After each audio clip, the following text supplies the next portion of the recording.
300 கோடி செலவு பண்ணி எடுக்கிற படத்துக்கு வெறும் 25% தான் ரேட்டிங் வருது.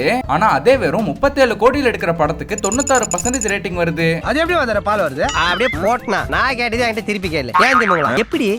நம்ம தமிழ் சினிமால மொத்தம் 2 வகையான படம் தான் வரும். ஒன்னு ஸ்டார்டம் பேஸ் பண்ணி, இன்னொன்னு ஸ்கிரிப்ட பேஸ் பண்ணி. இதுல ஸ்டார்டம் பேஸ் பண்ணி எடுக்கிற படங்களை பத்தி சொல்லணும்னா படத்தோட முக்கியத்துவமே கதை எப்படி இருக்குது, அதுல வர கேரக்டர்ஸ் எப்படி, எதுக்கு சாங் எதுக்கு டான்ஸ்னு எதையும் கண்டுக்காம எடுக்கிறவங்களுக்கு இருக்கிற ஒரே ஹோப் இவ்வளவு பெரிய ஹீரோ நம்ம படத்துல நடிக்கிறாரு, அவரை பார்க்க வராம போயிருவாங்களா அப்படிங்கிற தைரியம் தான். அதுக்கான உதாரணமா பல படங்களை சொல்லுவேன். ஆனா கமெண்ட் செக்ஷன்ல கடிப்பீங்களே, எதுக்கு வம்பு? நமக்கு இருக்கடா வம்பு, இருக்கடா தெரியாம இருண்டு போயிரும்டா.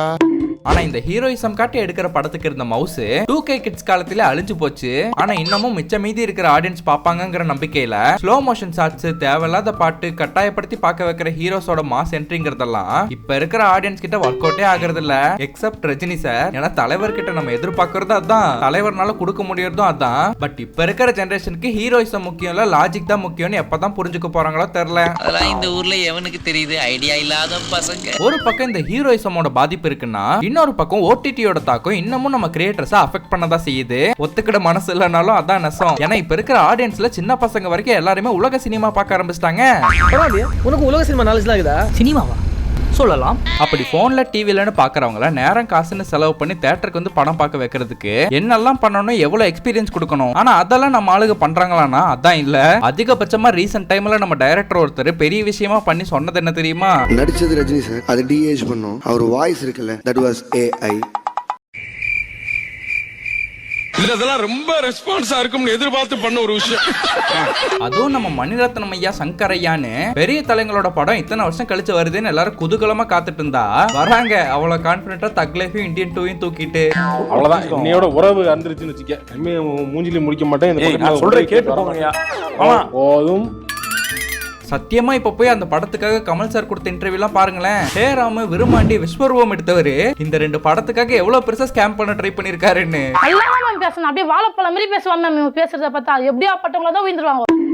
ஏன் இந்த வேலைன்னா படம் அவ்வளவு பெரிய பட்ஜெட்ல குப்பை மாதிரி எடுத்தாலும் இவங்களுக்கு ரிட்டர்ன் ஆன் இன்வெஸ்ட்மெண்ட் பிரஷர் வேற இருக்கு. அதாவது 300 கோடி போட்டு எடுத்த படம் 600 கோடி அளவுக்குலாம் ப்ராஃபிட் பார்க்க முடியாது. ஆனா அட்லீஸ்ட் போட்ட காசாவது இருக்கலாம்ல. ஆனா அதுக்கு கூட கேப்பபிள் இல்லாம போயிட்டாங்க நம்ம ஓஜி டைரக்டர்ஸ். அது அவ்வளவுதான், டைம் முடிஞ்சது. வா. அதேவே அப்படியே சின்ன பட்ஜெட் படங்கள் லைக் 5ல இருந்து 30-40 கோடியில் எடுக்கிற படங்களுக்கு ரிஸ்க் கம்மி. நீ பார்த்த ஏன்னா எப்படியும் அவங்க எடுக்க போறது என்னமோ ஃபீல் குட்ன்ற பேர்ல அதே ப்ளூ அண்ட் பிங்க் காம்பினேஷன், அதே ரிலேட்டபிள் கண்டென்ட், அதே மீம்ஸ் ரெஃபரன்ஸ்னு ஒரே பேட்டர்னை தான் ஃபாலோ பண்ணிட்டு இருக்காங்க. என்னைக்கு மக்கள் இதை உணர்ந்து அடிச்சு துரத்த போறாங்களோ தெரியல. எல்லா ப்ரொடியூசர்ஸும் பெரிய ஹீரோவை வச்சு பெரிய பட்ஜெட்ல தான் படம் பண்ணணும்னு நினைச்சிட்டு இருக்காங்க.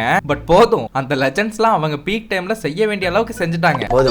முன்னாடி வச்சவங்க வாழையே கொலகொலையா காய்ச்சி தொங்குது. அதுவும் இப்ப கரண்ட் டைம்ல யாரு பெரிய ஹீரோங்கிறதே ஆடியன்ஸ் தான் டிசைட் பண்றாங்கங்கிறப்போ பட்ஜெட் பெருசா இருக்கணுங்கிறது அவங்களோட நோக்கமே கிடையாது. கண்டென்ட் இருந்தா போதும், பிஆர் செலவு கூட தேவையில்ல, தானாவே வந்து பாப்பாங்க. ஏன் இப்படி கோவப்படுறீங்க? அவங்க வருவாங்க.